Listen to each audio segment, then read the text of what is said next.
Todos conocen la escena. Un joven pastor, aparentemente frágil, sin armadura ni espada, con solo una honda en la mano y fe en su corazón, se enfrenta al mayor guerrero de los filisteos, un coloso llamado Goliat. La tensión flotaba en el aire mientras los ejércitos guardaban silencio ante este momento improbable. Y entonces, con un solo movimiento, la piedra lanzada por David impacta al gigante en la frente, y este cae al suelo como un monumento derrotado. La victoria parecía sellada. Pero, ¿termina ahí la historia?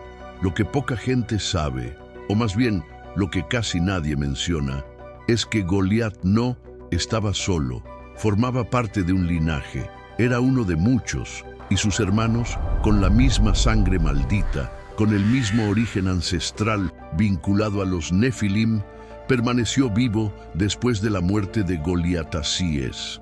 La Biblia, en su profundidad a menudo ignorada, revela pistas de que la caída del gigante fue solo el comienzo de una secuencia oculta de batallas que una vez más colocaron a David ante los herederos de la oscuridad.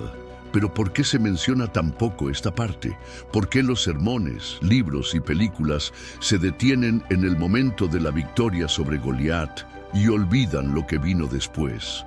La respuesta puede ser incómoda, porque lo que vino después no es solo una continuación de la historia, es una amenaza persistente, un eco del pasado que aún resuena hoy.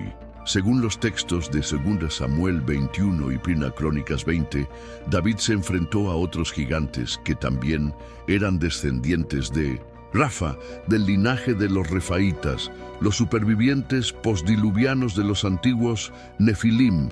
Uno de ellos, llamado Isbi Benob, llegó con una lanza de bronce tan pesada como amenazante, decidido a matar a David. Otro, Saf, cayó posteriormente en combate. Y luego estaba Lahmi, hermano de Goliat, y un cuarto gigante cuyas manos y pies tenían 6 dedos, una señal genética de linajes corruptos, según los eruditos antiguos. No es casualidad que estas apariciones continuaran, incluso después del diluvio, incluso después de la victoria de David sobre Goliat. Esto plantea una pregunta inquietante. ¿Podría ser que la semilla de los Nefilim realmente se extinguió? ¿O apareció silenciosamente esperando que resurgieran momentos claves de la historia? Estos gigantes no solo existieron, buscaron venganza, pero ¿por qué tanto odio hacia David? ¿Por qué este enfoque específico en él? ¿Había algo más profundo, una batalla espiritual invisible en juego? La respuesta puede estar en el hecho de que David llevaba una promesa divina, fue el eslabón de un linaje mesiánico que culminaría con el nacimiento de Jesús. La destrucción de David significaría la ruptura de este linaje profético. Y si estas fuerzas espirituales y físicas lucharon para destruir este linaje en aquel entonces, ¿qué nos hace pensar que hoy en día ya no siguen operando?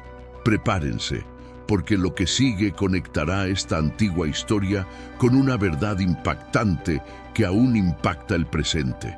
En la siguiente sección, descubrirán quiénes eran realmente los hermanos de Goliat, cuáles fueron sus orígenes y qué revela la Biblia sobre sus planes ocultos. Si has llegado hasta aquí, es porque sientes que hay algo más allá de lo que nos han contado.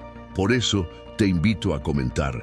Goliat tenía hermanos Nefilim. Esto nos demuestra que estás consciente de verdades espirituales que muchos aún ignoran. Dale me gusta y suscríbete para no perderte los próximos capítulos de esta revelación. Poco después de la muerte de Goliat, un clima de inquietud espiritual se cernía sobre el pueblo de Israel. La victoria de David había sido notable, sí, pero no definitiva.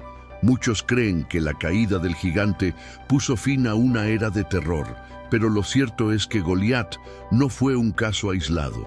Fue simplemente el más famoso. Tras él se extendía una línea de gigantes que aún habitaban la tierra, y lo que era peor, no estaban dispuestos a dejar que la derrota de su hermano quedara impune.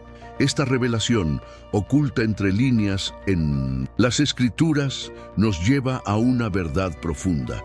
Goliat formaba parte de una familia de guerreros colosales, hijos de Rafa, vinculados al temido linaje de los refaítas, descendientes espirituales de los antiguos Nefilim. La Biblia, con su serena precisión, nos presenta a estos personajes en 2 Samuel 21, 15, 22 y de nuevo en 1 Crónicas 24, 8. Es en estos textos donde encontramos los nombres de los hermanos y parientes de Goliat. El primero de ellos es Isbi-Benob, un gigante cuya lanza pesaba 300 siclos de bronce y que estaba armado con una espada nueva, dispuesto a matar a David. Pero fue derribado por Abisai, hijo de Sarbia. Después viene Saf, otro descendiente de Rafa, muerto en batalla por Sibecai el Husatita. Después viene Lami, descrito como el hermano de Goliat, el mismo hombre cuya lanza tenía un asta como el rodillo de un tejedor. Fue muerto por Elanán, hijo de Yaare Oreshim. Y finalmente, quizás lo más impresionante, un gigante sin nombre, descrito con 6 dedos en cada mano y pie, para un total de 24 dedos en los pies, una extraña característica que sugiere una deformidad genética, posiblemente un indicio de su origen no humano. También era descendiente de Rafa y fue asesinado por Jonatán, hijo de Simea, hermano de David. Estas batallas no son simples relatos de guerra, son registros espirituales de una antigua lucha entre el pueblo elegido de Dios y los remanentes de un linaje corrupto que había sido parcialmente aniquilado por el diluvio, pero que aparentemente había encontrado la manera de sobrevivir. La persistencia de estos gigantes plantea una pregunta inquietante. Si el diluvio vino para purificar la tierra, ¿por qué aún vemos gigantes después? La respuesta puede residir precisamente en esas alianzas silenciosas, como las esposas de los hijos de Noé, o en otras formas de preservación genética que escaparon al juicio divino. Pero aquí, lo más importante es percibir el patrón. Donde hay resistencia divina, hay oposición espiritual organizada. Goliat cayó, pero sus hermanos se levantaron uno a uno intentando vengar su caída. Esto no fue solo un enfrentamiento entre guerreros, fue una venganza espiritual contra el plan de Dios. Cada una de estas batallas se describe con detalle, lo que nos hace reflexionar sobre el papel de los guerreros que vinieron después de David. Ellos también fueron criados con valentía y propósito. Sabían que luchaban contra algo más que carne y sangre. Se enfrentaban a descendientes de Mintos, una raza híbrida, cuya misión parecía ser detener el avance del pueblo de Dios a cualquier precio. Y cada victoria sobre estos gigantes refuerza la verdad que muchos hoy ignoran. La batalla contra la oscuridad no terminó con el diluvio ni con la muerte de Goliat. Continúa. Y continúa por una razón espiritual más profunda de la que muchos imaginan. Estos episodios nos muestran que existen linajes enteros comprometidos con la destrucción de los planes divinos, linajes que sobrevivieron a la purificación y regresaron a la tierra. ¿Qué nos dice esto hoy? Que no todo el mal ha sido erradicado, que, al igual que en el pasado, fuerzas oscuras aún actúan entre bastidores, con rostros humanos, pero con raíces espirituales corruptas, y que quizás estemos más cerca de estos gigantes de lo que imaginamos. La muerte de Goliat no fue el final, fue solo el inicio de una serie de confrontaciones que revelan una historia mucho más profunda, oscura y olvidada. En los textos de 2 Samuel 21 y 1, Crónicas 20, se registran encuentros posteriores entre David y otros gigantes que, según la tradición, no eran simples enemigos cualquiera. Eran hermanos de Goliat, miembros de una misma estirpe, una misma sangre, una misma maldición. Aquella semilla antigua que se pensaba extinta con el diluvio y la victoria sobre el gigante filisteo, en realidad seguía viva, respirando venganza, odio y un propósito ancestral: eliminar al hombre que desafió su linaje. Pero ¿qué hay detrás de estos enfrentamientos? ¿Por qué estos gigantes parecían tener una obsesión particular con David? ¿Por qué no atacaron a otros líderes de Israel? En una de estas escenas, David se encuentra nuevamente en batalla, ya mayor y más vulnerable. Isbi-Benob, otro descendiente de Rafa, aparece en el campo de guerra con una lanza de bronce que pesaba 300 siclos, una arma diseñada para matar reyes. El texto sugiere que David estaba exhausto y fue necesario que Abisai, uno de sus hombres valientes, interviniera para salvarle la vida. Esta no fue una coincidencia. Los descendientes de Rafa no atacaban en desorden ni al azar. Había una intención dirigida, un deseo preciso: eliminar a David. ¿Por qué? Porque David había roto la maldición que ellos representaban. Había humillado a su estirpe, vencido al gigante más temido de su generación, y con ello puesto fin al mito de invencibilidad que envolvía a los descendientes de los Nefilim. Pero la historia no termina ahí. Después de Isbi-Benob, apareció Saf, otro de los hijos de Rafa. También fue derrotado. Luego vino Lami, a quien la Biblia menciona como hermano de Goliat. Este fue vencido por Elanán, hijo de Jaare-Oregim. Finalmente, un cuarto gigante surge en escena, descrito como un hombre de gran estatura, con 6 dedos en cada mano y cada pie, símbolo de una genética anormal, algo más allá de lo humano, quizás una pista más de su origen nefilim. Este también fue abatido, esta vez por Jonatán, hijo de Simea, sobrino de David. Todos estos eventos no son simples relatos de guerra, son fragmentos de una narrativa espiritual que nos habla de una batalla entre dos linajes, el linaje de la promesa y el linaje de la corrupción. David, más que un rey, representó una figura profética, una amenaza real para los planos de aquellas entidades espirituales que, desde antes del diluvio, buscaban desviar el propósito divino para la humanidad. Y si tomamos en serio los textos antiguos, esta confrontación no fue meramente física, fue espiritual. Cada gigante derrotado era un símbolo de que la luz aún podía prevalecer contra la antigua sombra. Pero hay algo inquietante en este patrón. La presencia continua de estos gigantes, incluso después del diluvio, incluso después de Goliat, indica que la contaminación genética de los vigilantes no fue completamente erradicada. Fueron infiltrados, sobrevivieron y estaban organizados. Y esto nos lleva a una pregunta que debe hacerse. ¿Por qué estos gigantes persiguieron solo a David? ¿Qué representaba él para ser el blanco exclusivo de tantos ataques? Quizás porque él era la clave del linaje mesiánico, el elegido para transmitir a través de sus descendientes la promesa del Salvador. Y si esto es cierto, entonces los ataques contra él formaban parte de un plan mucho más antiguo y siniestro: intentar impedir que el linaje puro llegara al nacimiento del Mesías. Lo que muchos interpretan como historias de guerra en las Escrituras podrían ser, en realidad, pistas proféticas de una guerra espiritual silenciosa, donde gigantes no solo buscaban matar, sino también impedir el plan de redención para toda la humanidad. Si has seguido esta serie hasta ahora, te habrás dado cuenta de que hay mucho más detrás de estos relatos bíblicos que lo que enseñan en la escuela dominical. Esto no es solo historia, es una advertencia. Y al final de esta serie, revelaremos lo que todo esto podría significar para nuestros tiempos. Así que, si sientes que hay algo oculto tras estas narrativas, comenta ahora. Quiero saber la verdad sobre los gigantes. Pero, ¿por qué David?